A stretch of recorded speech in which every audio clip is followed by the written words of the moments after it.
Sur la trace des chaussons de danse ayant appartenu à la mère de Loulou, le mystérieux homme à la canne d'argent resserre sa surveillance autour de Charlotte, la meilleure amie de Loulou. Dénommée Charlotte d'Autancourt. Depuis. Il est désormais persuadé que Charlotte est bel et bien l'enfant qu'il recherche. Mademoiselle Trochu, la directrice du pensionnat, a quant à elle décidé de se débarrasser de Loulou en la plaçant comme apprentie dans un café près du canal Saint-Martin. Madame Ribounet, dans son café, elle a tous les droits. Pour échapper à sa nouvelle vie, Loulou n'a plus qu'une seule idée en tête, celle de devenir danseuse. N'oublie pas, Loulou, que ta place est avec les étoiles.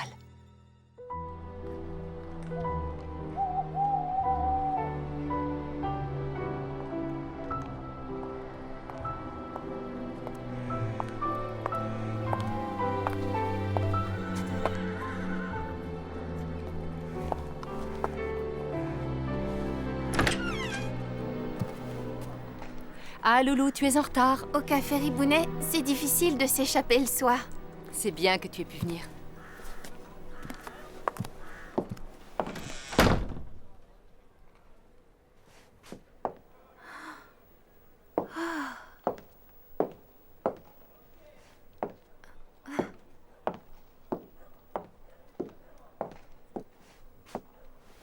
Mais où sont les autres élèves? Normalement, je ne donne pas de cours les dimanches soirs. Je ne voudrais pas vous déranger. Bien au contraire. Je suis très heureuse de pouvoir travailler avec toi seule. As-tu des chaussons?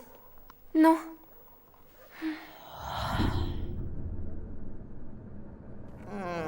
Jolis, ces petits chaussons de danse. Montrez-les-moi. Confisqués. Mais, madame la directrice! Il n'y a pas de mais, mademoiselle Loulou. Oh, mademoiselle Trochu me les a confisqués. Bien sûr, pour les entasser dans son grenier, ça ne me surprend pas. Je vais t'en trouver. Il faut que tu comprennes que la danse est une longue traversée. Prête à embarquer, Loulou? Oui, je suis prête. Montre-moi ce que tu sais faire. Mais je... Allez!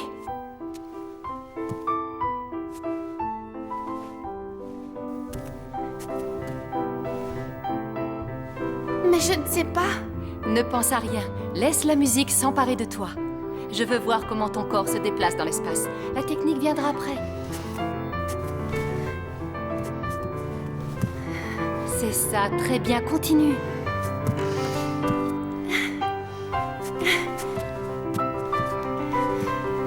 Oui, laisse-toi porter par la musique, oublie tout.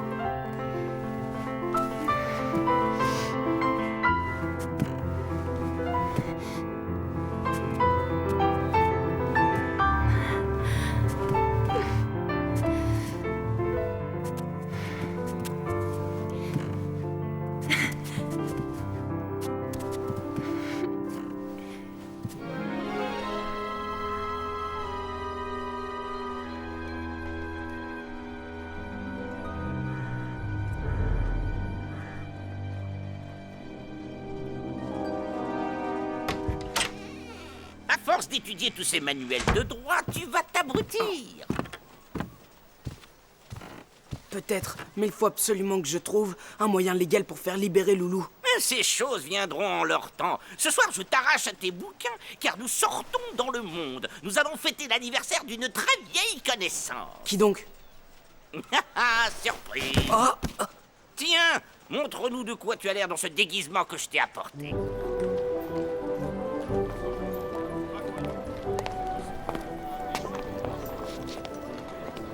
Parfait, un vrai gentleman. Tu vas faire honneur à notre hôte.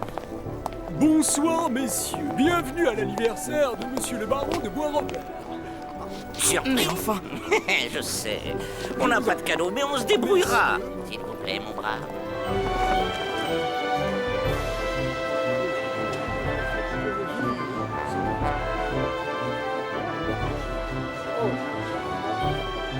Vas-y, gamin, empiffre-toi aux frais de Bois-Robert. Merci, j'ai pas faim. Vous avez tort, jeune homme. Ce buffet est délicieux. Je vous conseille les canapés au caviar de l'Oural. Excellent. Votre visage ne m'est pas inconnu. Par hasard, aurions-nous des amis communs? Plus qu'improbable. Mon neveu arrive tout droit de province. Eh bien, cher monsieur, ainsi qu'à votre neveu, je souhaite une très belle soirée. Tu le connais? C'est lui qui poursuit Loulou. Son protecteur m'a mis en garde contre lui avant de mourir. Pas étonnant. Il accomplit le sale boulot pour notre ami Bois-Robert. D'après mes sources, ce type est un ex-policier. Y a-t-il un lien entre Lolo et Bois-Robert? Quoi?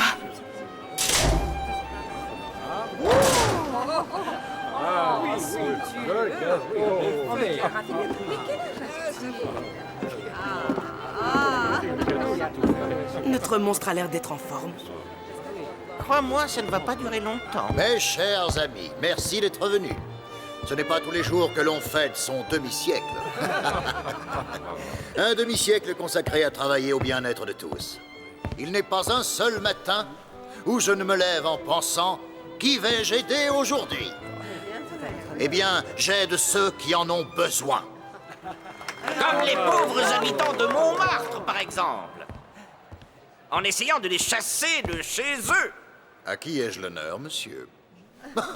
C'est ce cher monsieur Duchesne. Je constate qu'on a encore oublié de jeter en prison le directeur de ce maudit journal qu'est votre clairon. Une injure aux honnêtes gens. Si vous vous comptez parmi les honnêtes gens, baron, je me demande ce que malhonnête veut dire. Bravo pour votre sens de l'humour, mon cher Duchesne. Vous êtes là et j'en suis heureux. Je vous invite à partager avec nous ce magnifique gâteau d'anniversaire. Désolé, mais je n'ai pas envie de m'empoisonner sur le dos des pauvres gens que vous avez volés. Ceci dit, cher baron, je n'ai pas résisté à l'envie de venir vous souhaiter un bon anniversaire. Vous m'envoyez très reconnaissant. Et comptez sur moi pour vous rendre l'appareil. Cher monsieur Duchesne. Quel voyou! Ah, la jalousie, mère de toutes les bassesses, voilà à quoi sont exposés tous les grands hommes. Mais bon, cela ne m'empêchera pas de souffler mes bougies. Joyeux anniversaire! 2 ans de moins. Le temps veut me conserver la jeunesse. Oh!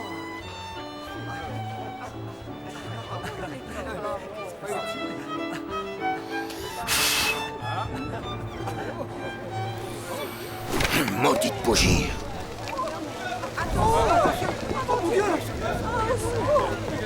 C'est un signe. On peut passer aux choses sérieuses. Alors, je te dépose. Je vais rentrer à pied. S'il y a un lien entre Bois-Robert et Loulou, nous devons le découvrir. Vous avez raison.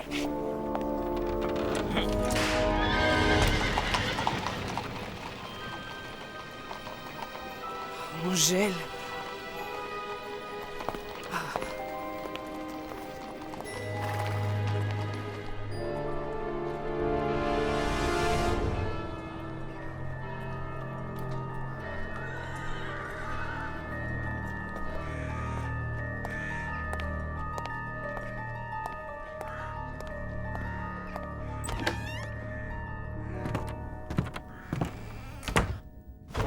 Du calme, Lucien.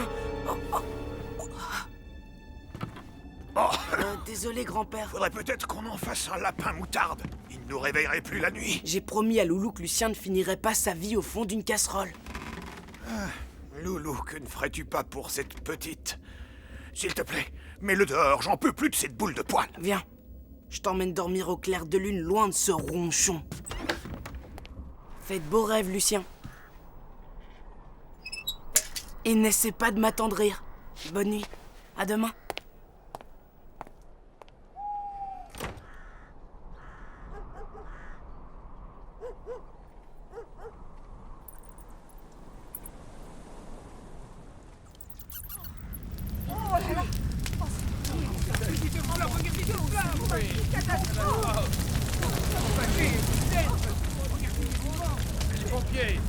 Sacrebleu! Non!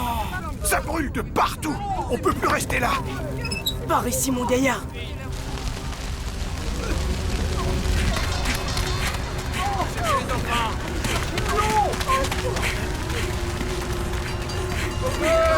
Tout est en train de brûler! Par là!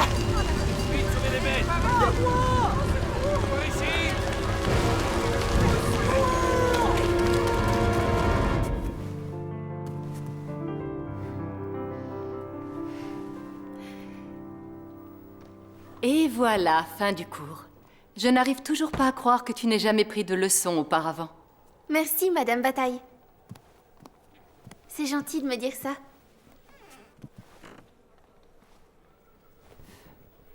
C'est ce qu'on appelle avoir un don. Quelqu'un d'autre dans ce style dans ta famille? Loulou, ça ne va pas? Je ne connais pas ma famille. Oh, excuse-moi, Loulou. Je ne voulais surtout pas... Mais je crois que maman était danseuse. La seule chose qu'elle m'ait laissée, c'était mes chaussons de danse. Et ton talent surtout, ne l'oublie pas. Je suis sûre qu'elle serait fière de toi. Tu ne trouves pas que ça sent brûler? Oui, je trouve que ça sent bizarre. Oh, mon Dieu! Quelle horreur, la butte Montmartre est sous les flammes. Il ne va plus rien rester du maquis. Oh non! Où cours-tu? Je dois aller aider mes amis.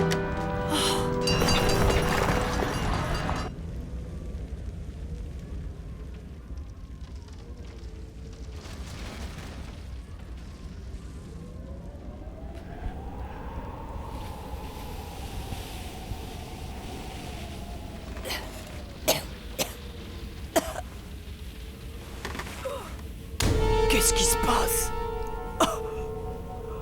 Oh, Jésus, Marie, Joseph, c'est ma dernière heure.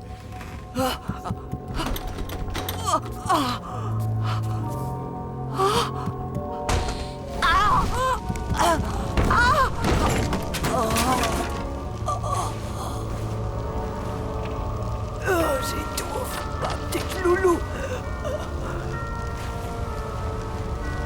Je ne verrai plus ma loulou.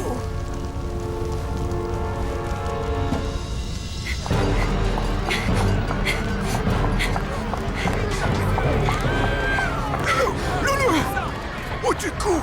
Faut pas aller par là, tout va s'écrouler! Vous n'avez pas vu Léontine, ma nourrice? Mon Dieu!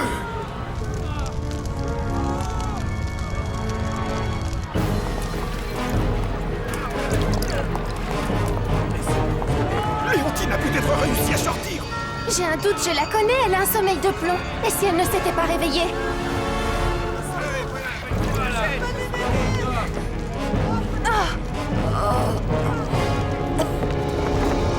Ma Léontine, réveille-toi! Léontine! Loulou. Je vais te sortir de là, ne crains rien. Loulou, vous êtes là?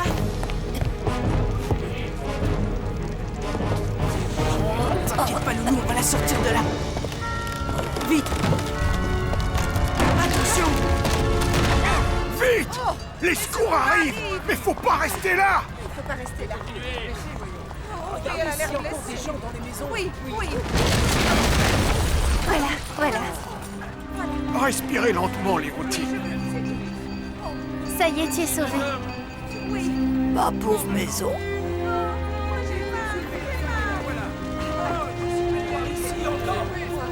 T'es revenue, ma loulou. Mon bébé! Elle est au 3e! Mon bébé va mourir! Vite, allons-y!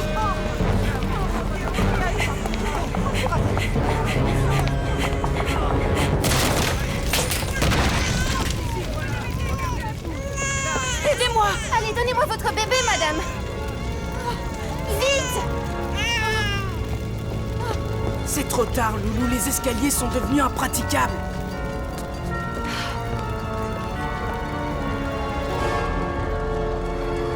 Il n'y a plus qu'un moyen! Il faut passer par la fenêtre! Serre bien les nœuds très fort! Encore plus! On n'a plus le choix! Sois prudente.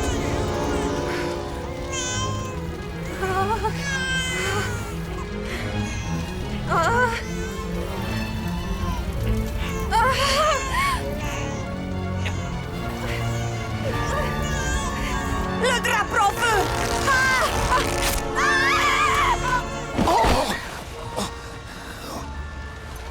Oh, ma tête! Bravo, Loulou!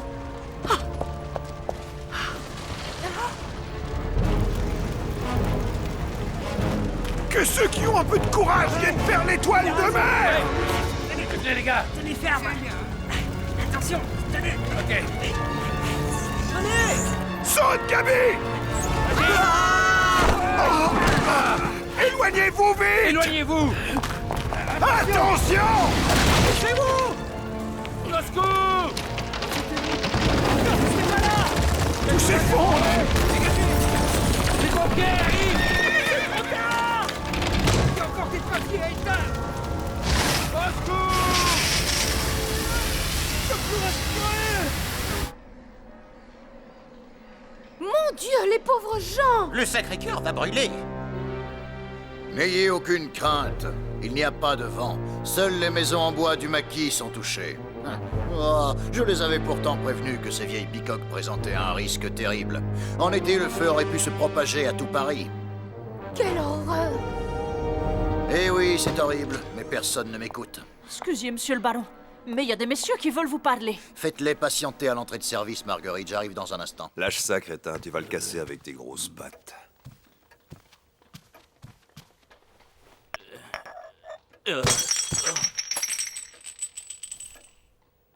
J'ai pas fait exprès. Ah, ce n'est rien. Vous avez fait du bon travail. Ah, vous trouvez? Était-il vraiment nécessaire de brûler tout Montmartre pour arriver à vos fins? Ne dit-on pas que la destruction précède la Renaissance? Nous n'avons fait que suivre une loi toute naturelle. La vie elle-même naît dans la douleur. Vous voilà bien philosophe, baron. Et vous, bien étrangement sensible, mon très cher collègue. Il faut vous ressaisir. Personne ne vous a remarqué entrer ici, vous deux. On a été d'une discrétion absolue. J'ose souhaiter que vous n'avez laissé aucune preuve derrière vous. Tout aura brûlé dans les flammes.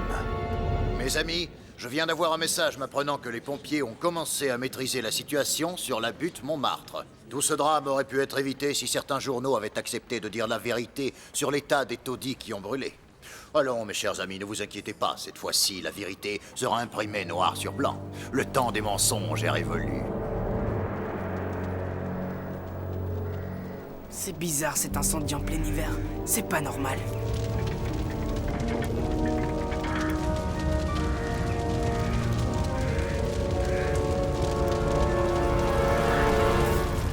Il reste plus rien de notre maison, c'est un désastre. D'où il est parti, ce feu? Eh bien, d'après les témoins, le feu aurait démarré près du vieux moulin. Allons voir.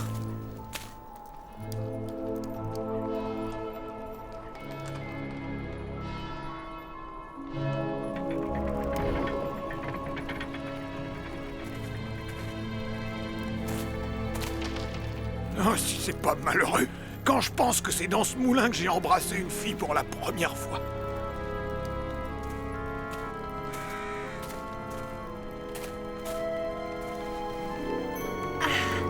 Gabi! Regarde ce que j'ai trouvé. L'étiquette a souffert. Elle n'est plus très lisible. Voyons. De l'alcool à brûler.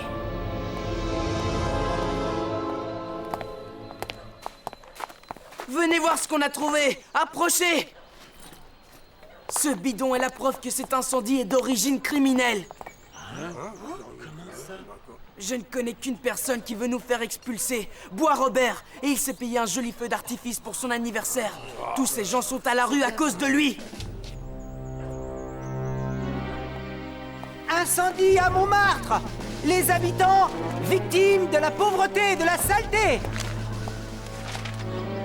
Il ne va pas s'en tirer comme ça.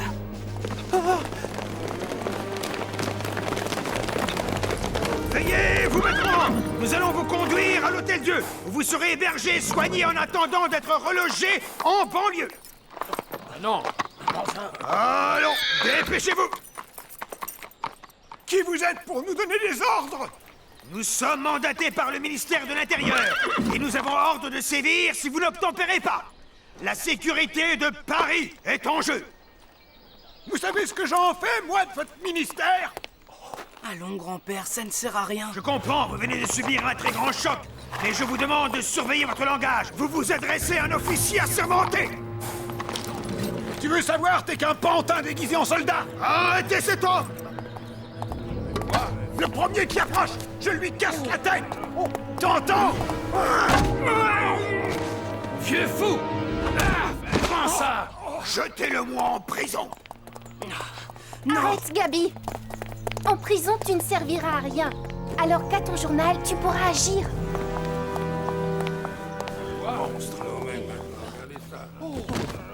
Tu as raison. Partons. Tu dois rentrer avant qu'on découvre ton absence, et moi j'ai affaire. Tu as été très courageuse. Il faut agir vite pour libérer Trompe-la-Mort. Ouais, je m'en occupe. Sois prudent. Toi aussi avec la mère Ribounet. Alors, on fait encore dans le romantisme, Loulou? Mais ça serait pas... Monsieur Gaby, je t'ai déjà dit de pas tourner autour de mon employé. File. Bon, reste pas planté là comme une mamie. Les patates attendent. D'ivoire. Mais c'est pas le manteau d'Apolline que tu portes. Mais c'est qu'il est tout abîmé. Brûlé même. Le journal de Bois-Robert ne publie que des mensonges. Tu as vu de quoi ils sont capables? Ils veulent faire porter le chapeau à ton grand-père et s'arranger pour lui coller sur le dos l'incendie de la butte. Trompe-la-Mort les a agressés avec le bidon qui contenait de l'alcool. Oui, et ça n'arrange pas nos affaires. Notre preuve se retourne maintenant contre lui. Cet immondice de Bois-Robert croit qu'il a gagné la partie. Ne l'a-t-il pas déjà gagné? Il n'en est pas à sa première tentative. Les rats. Les rats et après le feu. À croire qu'il se prend pour Dieu avec ses plaies d'Égypte. Mais crois-moi, c'est nous qui lui infligerons le coup fatal, mon petit. Écris. Incendie criminel à Montmartre. Un innocent accusé. Qui avait donc intérêt à faire brûler le maquis?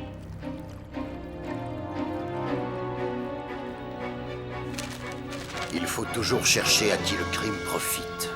Nos yeux ne peuvent se tourner que vers le financier, le baron de Bois-Robert, dont les projets immobiliers sur Montmartre sont connus de tous. Ah, maudit journaliste!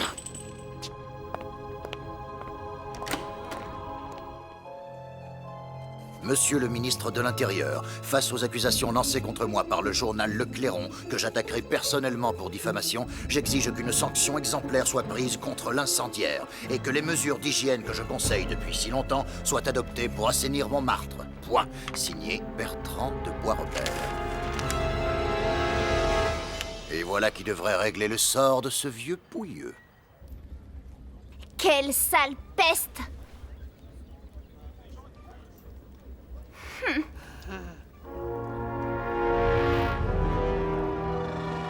Pourquoi que t'as fait ça?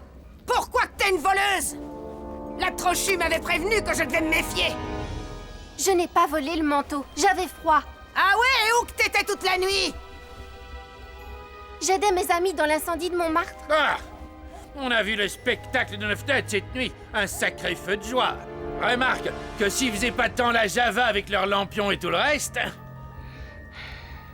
Est-ce que tu sais combien d'heures de travail il faut à des honnêtes gens pour acheter un manteau pareil? Non, tu ne le sais pas, mais tu vas l'apprendre. Tu paieras pour ce manteau, et avec les intérêts, s'il te plaît. Allez, aux patates! Papa, maman, vous ne la punissez pas? Elle a raison, ma chouchoune, c'est son beau manteau. Comment qu'on devrait la punir? Avec le martinet. Monsieur Ribounet, c'est vous le patron, punissez-la. 10 bons coups de martinet, ça fait circuler le sang. Non, vous n'avez pas le droit de me battre. Oh. Dans leur café, les Ribounets ont tous les droits. Mais peut-être que tu préfères un séjour en maison de correction. Non. Aïe! Aïe! Ah! Ah! Aïe! Ah! Oh mon Dieu! J'ai dit à Trochu qu'ils étaient à moi. Et cet homme a suivi la mauvaise piste. Au revoir, Loulou. On va te sortir de là, grand-père. Libérez Trompe-la-Mort! Les accusations